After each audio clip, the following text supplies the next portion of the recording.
అందరూ కూడా ఎగతాళి బాగా చేసేవాళ్ళు నన్ను. ఆ అబ్బాయిని అనుకుంటే చాలా బాధ వచ్చింది. అక్కడికి పోయే వరకు కూర్చున్న కానీ నా వాళ్ళలోనే పానం పోయింది.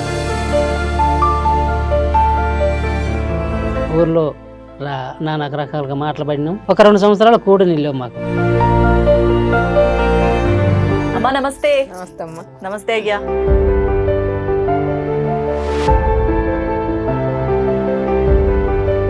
చేరిపోయినట్టు మనతరం కదే.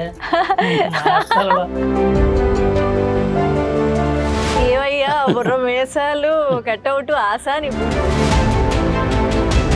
ఇది మాకు 3 నెలలు పట్టింది ఈ మాట పలకటానికి. స్పిరిట్ ఈజ్ నాట్ వన్ అంటే ఓకే. ఇప్పుడు కూడా స్వచ్ఛంగా ఇద్దరికి రాదు. మీకు ఆ మాట కూడా అనక అందరితో వేరే మాట అంటుంటే అందరు నవ్వారట. ఏంటి అసలు ఆ మాట? ఆ సెన్సార్కి పోయిందని సంసారికి పోయింది అంటది. ఇంకా చూసి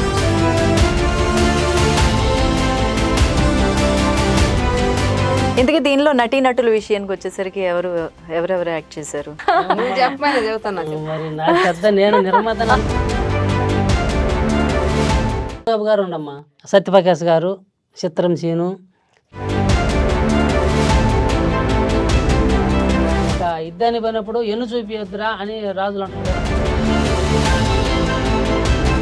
ఎప్పుడన్నా ఎదురొచ్చి ఆంధ్ర అంటే ఏందయ్యా నీ సంగతి అని చెప్పు అంటుంది ముందు. అంత ధైర్యంగా మాట్లాడదు. ఆడపులి నన్ను చూస్తే ఎవరు